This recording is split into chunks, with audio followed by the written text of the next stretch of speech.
Dr. Sarah Chun had seen many strange things during her 15 years as a field medic, but nothing had prepared her for what lay before her in the remote mountain cave. The creature was massive, easily 30 feet long, with scales that gleamed like fresh snow in the dim light filtering through the cave entrance. Its breathing was labored, each exhale creating small puffs of steam in the cool mountain air. Sarah approached cautiously, her medical bag clutched tightly in her hands. She had been hiking through the Cascade Mountains when she heard the sound, a low, mournful cry that seemed to echo from the very stones themselves. As a medic, she couldn't ignore any creature in distress, even one that defied everything she thought she knew about the world. The dragon's eyes fluttered open as she drew near. They were a startling shade of pink, almost translucent, and filled with an intelligence that made Sarah's breath catch in her throat. The creature tried to lift its magnificent head, but collapsed back onto the cave floor with a sound like distant thunder. "Easy there," Sarah whispered, setting down her bag and pulling out her stethoscope. "I'm here to help." The dragon's left wing was twisted at an unnatural angle, and Sarah could see bone protruding through the translucent membrane. Dark blood pooled beneath the creature, and she noticed several deep gashes along its flank that looked infected. The wounds were unlike anything she had treated before, but the principles of medicine remained the same regardless of the patient. Sarah had always been drawn to helping others. As a child, she would rescue injured birds and nurse stray cats back to health. Her parents had encouraged her compassion, though they probably never imagined it would lead her to treating a mythical creature in a mountain cave. She had volunteered for disaster relief missions around the world, treating humans in the most challenging conditions imaginable. This, however, was entirely new territory. The dragon's breathing grew more shallow as Sarah examined its injuries. She could hear fluid in its lungs, suggesting internal damage. Its body temperature was alarmingly low, and she worried about shock setting in. Despite its fearsome appearance, the creature reminded her of every wounded animal she had ever encountered, vulnerable, frightened, and desperately in need of care. "You've been hurt badly," she said softly, more to calm herself and the dragon. "But I've seen worse, and I'm not giving up on you." Sarah began by cleaning the visible wounds with antiseptic solution from her kit. The dragon flinched at first, but seemed to understand she meant no harm. Its eyes never left her face as she worked, and she found herself talking continuously, explaining each step of her treatment as she might to a human patient. The wing proved to be the most challenging injury. Sarah had some experience with bird bones from her wildlife rehabilitation work, but this was on an entirely different scale. She carefully examined the break, noting that it was a clean fracture that could potentially heal properly with the right care. Using her emergency splinting materials, she began the delicate process of setting the bone. As she worked, Sarah noticed something remarkable about the dragon's physiology. Its scales weren't just white, they were completely transparent in some places, allowing her to see the network of blood vessels and muscle beneath. The albinism that gave the creature its unique appearance also made it easier for her to assess its condition. She could see its heart beating, strong but irregular, and watch the flow of blood through its major arteries. The infection in the flank wounds concerned her most.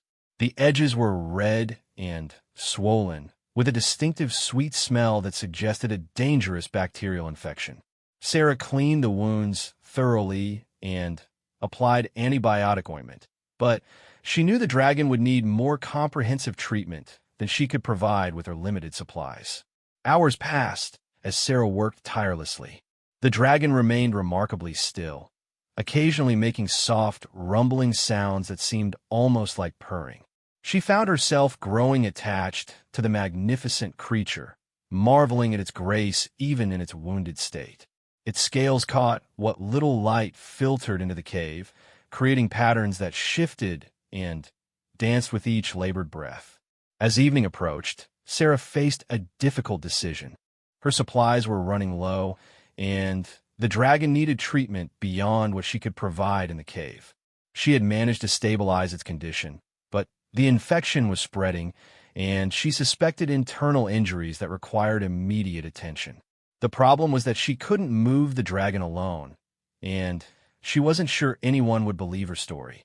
Dragons weren't supposed to exist, and even if they did, who would be willing to help treat one? She thought of her colleagues back at the hospital, trying to imagine their reactions if she called for backup to treat a mythical creature. But as she looked into the dragon's trusting pink eyes, Sarah knew she couldn't abandon it. The creature had somehow understood that she was trying to help, and it had placed its trust in her. That trust was not something she could betray, regardless of the challenges ahead. Sarah made her decision. She would need to find a way to bring proper medical equipment to the dragon, or find someone willing to help her move it to a facility where she could provide better care. Neither option would be easy, but she had faced impossible situations before. During the earthquake in Guatemala, she had performed surgery in a collapsed building with nothing but a flashlight and basic tools. In the refugee camps of Syria, she had saved lives with expired medications and makeshift equipment. This was different, but her determination remained the same. The dragon needed her, and she would not let it down. As she settled in for the night, keeping watch over her unusual patient, Sarah began formulating a plan. She would need supplies, equipment, and, most importantly, she would need someone she could trust to help her save this magnificent creature's life. The dragon's breathing had stabilized somewhat under her care, but Sarah knew they were racing against time. The infection could become septic, and the internal injuries might prove fatal without proper surgical intervention. She had perhaps 24 hours to figure out a solution before the dragon's condition became critical. As she sat in the cave, listening to the creature's rhythmic breathing, Sarah reflected on how her life had led her to this moment. Every patient she had saved, every skill she had learned, every challenge she had overcome had somehow prepared her for this incredible responsibility. She was the only person standing between this remarkable creature and death, and she would not fail. Sarah woke before dawn to the sound of the dragon's labored breathing echoing through the cave. During the night, its condition had worsened. The creature's body temperature had dropped even further, and she could see that the infection had spread. Red streaks now ran along its pale scales like angry rivers, and the dragon barely responded when she spoke to it. She checked her phone, hoping for a signal, but the mountains blocked any chance of communication with the outside world. Sarah knew she had to act quickly. The dragon was dying, and her basic medical supplies weren't enough to save it. She needed help, real help, and she needed it soon. Making a difficult decision, Sarah gathered her most essential medical tools and prepared to leave the cave. She couldn't carry the dragon, but she could bring back what it needed to survive. The nearest town was 15 miles down the mountain, a grueling hike that would take her most of the day. But Dr. Marcus Webb lived there, and if anyone might understand and help, it would be him. Marcus had been Sarah's mentor during medical school, a brilliant surgeon who had always encouraged her to think outside conventional boundaries. He had retired to the mountains 5 years ago after a distinguished career, setting up a small practice in a remote community. More importantly, he had always been fascinated by unusual medical cases and had an open mind that might accept the existence of a dragon. Before leaving, Sarah did what she could to make the dragon comfortable. She covered it with emergency blankets to help maintain its body temperature and left water within reach. She cleaned its wounds one more time and administered the last of her antibiotics through injection, hoping to slow the infection spread. "I'm coming back," she promised the dragon, gently stroking its massive head. "Hold on for me." The hike down the mountain was treacherous. Sarah pushed herself harder than ever before, driven by the knowledge that every minute counted. She slipped on loose rocks, scraped her arms on thorny branches, and felt her muscles burning from the steep descent. But thoughts of the dragon kept her moving forward. When she finally reached the small mountain town of Cedar Ridge, Sarah went straight to Marcus's clinic. She burst through the door, mud-covered and exhausted, startling the elderly doctor who was reading at his desk. "Sarah?" Marcus looked up in surprise. "What are you doing here? You look like you've seen a ghost." "Marcus, I need your help," Sarah said breathlessly. "I know this is going to sound impossible, but I found an injured dragon, and it's dying." Marcus set down his book slowly, studying Sarah's face. He had known her for over a decade and had never seen her lie or exaggerate. Her reputation for honesty and level-headed thinking was what made her such an exceptional medic. "Tell me everything," he said simply. Sarah explained everything she had discovered in the cave, describing the dragon's injuries and her attempts at treatment. She watched Marcus's expression carefully, expecting skepticism or disbelief, but instead saw growing fascination and concern. "The infection is spreading rapidly," Sarah concluded. "I estimate we have maybe 12 hours before it becomes septic. The wing fracture is manageable, but there's internal bleeding that I can't address without proper equipment." Marcus was quiet for a long moment, then stood and began pulling supplies from his medical cabinets. "I've lived in these mountains for 5 years," he said thoughtfully. "The local tribes have stories about a white dragon that guards the high peaks. They say it's been seen for generations, always alone, always avoiding human contact." Sarah felt a surge of hope. "Then, you believe me? I've learned that the world is far stranger than most people imagine," Marcus replied, loading a large medical bag with surgical instruments and medications. "Besides, you're not the type to hallucinate or make up stories. If you say there's a dragon up there, then there's a dragon up there." They worked quickly to gather everything they might need. Marcus had more sophisticated equipment than Sarah's basic field kit, including portable surgical lights, advanced antibiotics, and pain medication that might work on a creature of the dragon's size. He also packed blood replacement fluids and equipment for a mobile transfusion, though they both knew they were guessing at what might work on dragon physiology. "We'll need transport," Marcus said, shouldering his heavy pack. "My truck can get us partway up the mountain, but the last few miles will have to be on foot." The drive up the mountain road tested the limits of Marcus's old pickup truck. They bounced and lurched over rocks and ruts, racing against time as the sun climbed higher in the sky. Sarah found herself checking her watch constantly, calculating how much time had passed since she left the dragon alone. When they could drive no further, they began the arduous climb to the cave. Marcus, despite being in his 60s, kept pace with Sarah's urgent stride. They didn't speak much during the hike, both saving their energy for the challenge ahead. As they approached the cave, Sarah's heart pounded with anxiety.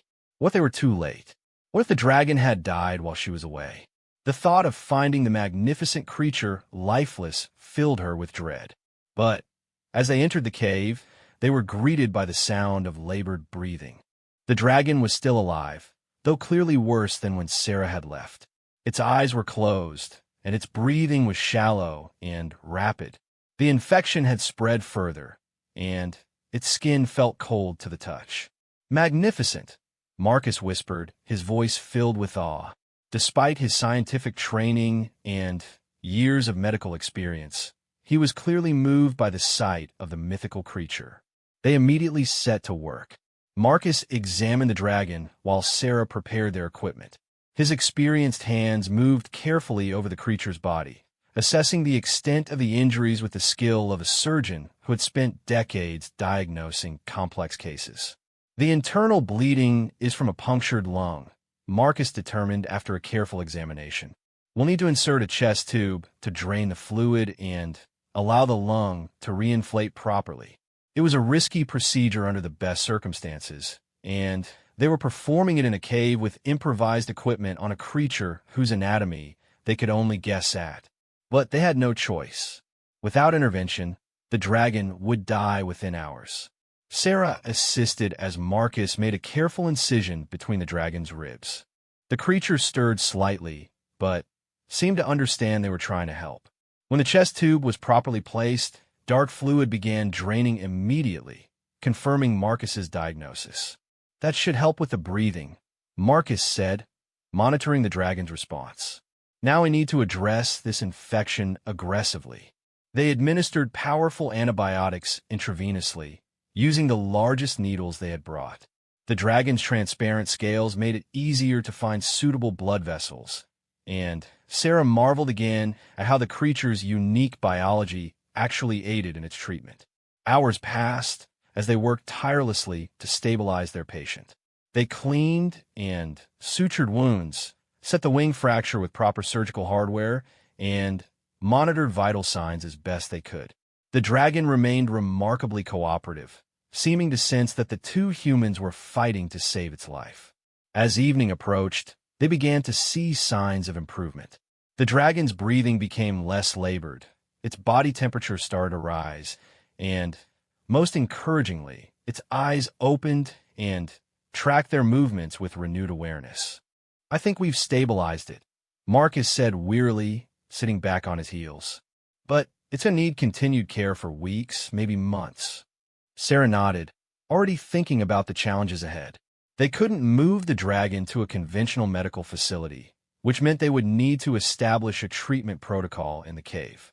It would require regular visits, careful monitoring, and a significant commitment of time and resources. But as she looked at the dragon's grateful eyes, Sarah knew it would be worth every effort. They had saved a creature that shouldn't exist, using skills and knowledge developed for treating humans. It was a reminder of why she had become a medic in the first place, to preserve life wherever she found it, regardless of how impossible the circumstances might seem. 3 weeks had passed since Sarah and Marcus had saved the dragon's life, and their unusual patient was recovering remarkably well. The infection had cleared completely, the wing fracture was healing properly, and the punctured lung had returned to normal function. Most importantly, the dragon's spirit seemed to have returned along with its physical health. Sarah made the climb to the cave every other day, monitoring the dragon's progress and changing bandages. She had grown fond of the magnificent creature, which she had started calling Luna because of its pale, moon-like scales. Luna seemed to recognize her voice and would lift its great head whenever she entered the cave, making soft, rumbling sounds that reminded her of a cat's purr. During her visits, Sarah had begun to understand more about Luna's behavior and needs. The dragon was clearly intelligent, responding to her voice, and seeming to understand when she explained what she was doing during medical procedures. Luna had even begun eating again, accepting the fish that Sarah brought from the mountain streams, though she suspected the dragon normally hunted much larger prey. Marcus joined her on the more complex medical visits, and the two doctors had developed an unprecedented knowledge of dragon physiology. They had documented everything carefully, creating the first medical notes ever written about treating a dragon. The knowledge felt both thrilling and humbling. They were literally writing the textbook on dragon medicine. "The bone density is remarkable," Marcus observed during one visit, examining x-rays they had managed to take using portable equipment. "At least 3 times stronger than human bone, which explains how something this large can actually fly." Sarah was fascinated by every aspect of Luna's recovery. The dragon's healing rate was accelerated compared to any mammal she had treated, with wounds closing and bones mending at an extraordinary pace. She theorized that the dragon's metabolism was uniquely adapted for survival, allowing it to recover quickly from injuries that might prove fatal to other creatures. But as Luna's health improved, Sarah began to face a new challenge. The dragon was clearly becoming restless, confined to the cave during its recovery. Luna would stretch its wings carefully, testing their strength, and Sarah could see the longing in its pink eyes when it looked toward the cave entrance and the sky beyond. "It wants to fly," she told Marcus during one of their visits. "The wing is almost completely healed, but I'm afraid to let it try too soon." Marcus examined the wing joint carefully, moving Luna's wing through its full range of motion. The dragon cooperated patiently, though Sarah could see the effort it took to remain still when every instinct must be telling it to take to the skies. "The bone has healed well," Marcus concluded, "and the muscle tone is returning. I think we might be ready for a test flight, but under controlled circumstances. They decided to accompany Luna outside the cave for the first time since its injury. The dragon moved slowly at first, clearly stiff from weeks of confinement, but its movements became more fluid as they reached the wide ledge outside the cave entrance. Sarah watched nervously as Luna stretched both wings wide, testing their strength against the mountain wind. The span was enormous, easily 60 feet from tip to tip, and the translucent membranes caught the afternoon sunlight like stained glass windows. It was a sight of such beauty that Sarah felt tears spring to her eyes. Luna looked back at them, and Sarah could swear she saw gratitude in those remarkable pink eyes. Then, with a movement more graceful than anything Sarah had ever witnessed, the dragon launched itself into the air. For a terrifying moment, Luna wobbled uncertainly, and Sarah feared the wing wasn't strong enough to support flight. But then the dragon found its rhythm, powerful wing beats carrying it up and away from the mountain face. Luna soared in wide circles around the peak, clearly reveling in the freedom of flight after weeks of confinement. "Look at that," Marcus whispered, his voice filled with wonder. Sarah watched as Luna performed aerial maneuvers that demonstrated complete mastery of flight. The dragon dove and climbed, rolled, and turned with an elegance that spoke of years of experience. The injured wing showed no signs of weakness or pain, moving in perfect synchronization with its partner.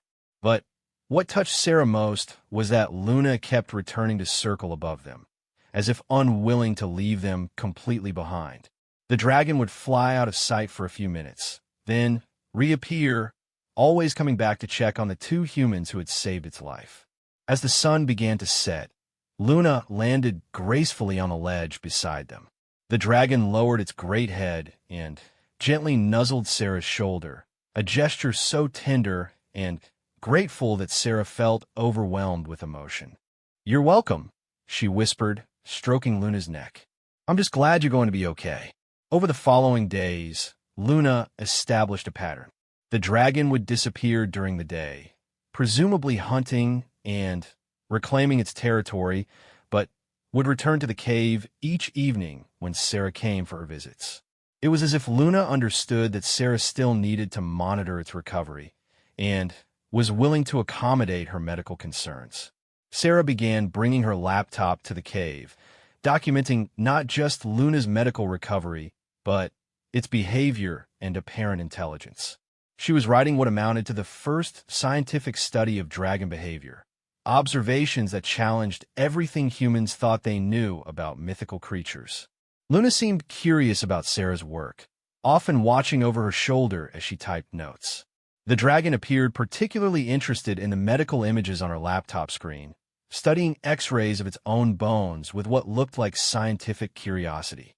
"Sometimes I think you understand exactly what I'm doing," Sarah told Luna one evening as she reviewed the dragon's latest medical data. "I wonder what you could teach us about healing and medicine if we could really communicate." As if in response, Luna made a series of soft vocalizations that sounded almost like speech. Sarah had noticed that the dragon seemed to have a complex vocal range, with different sounds apparently having different meanings. She had started to recognize the purring sound Luna made when content, the questioning trill it used when confused, and the deeper rumble that seemed to indicate approval. A month after the rescue, Sarah made her final medical visit to Luna. All of the dragon's injuries had healed completely, and its strength had returned to normal levels. There was no longer any medical reason to continue the visits, though Sarah found herself reluctant to end their unusual relationship. Luna seemed to understand that this visit was different. The dragon remained unusually still as Sarah performed one last examination, documenting the complete success of their treatment. When she was finished, Luna looked directly into her eyes and made a sound she had never heard before, a complex, melodic call that seemed to carry deep meaning. "I'm going to miss you too," Sarah said, though she knew Luna couldn't understand her words. But then, something extraordinary happened. Luna carefully extended one wing and used the tip to draw shapes in the dirt of the cave floor. Sarah watched in amazement as recognizable symbols appeared, a crude but unmistakable drawing of a human figure next to a dragon, connected by what looked like a heart. "You do understand," Sarah breathed, looking up at Luna's intelligent eyes. "You've been understanding everything all along." Luna rumbled softly and touched Sarah's hand gently with the tip of its snout. Then, the dragon walked to the cave entrance and launched itself into the evening sky, climbing higher and higher until it disappeared among the clouds. Sarah stood at the cave entrance for a long time, watching the empty sky. She knew Luna was gone for good this time, returned to whatever life a dragon lived in the high mountains. But she also knew that she had been part of something miraculous, the first successful medical treatment of a dragon in human history. The experience had changed her understanding of what was possible in medicine and in life. She had learned that compassion and skill could overcome any obstacle, even when treating a patient that shouldn't exist according to everything science had taught her. 6 months later, Sarah was hiking in a different part of the mountains when she heard a familiar sound echoing off the peaks, a complex, melodic call that made her heart skip a beat. She looked up to see a pale shape soaring high above, circling once before disappearing among the clouds. Luna had remembered her, and was letting her know that their bond endured even after their time together had ended. For Sarah, it was confirmation that some connections transcend species and circumstance, and that the dedication to preserving life creates relationships that last forever. She never saw Luna again, but she never forgot the lessons learned in that mountain cave.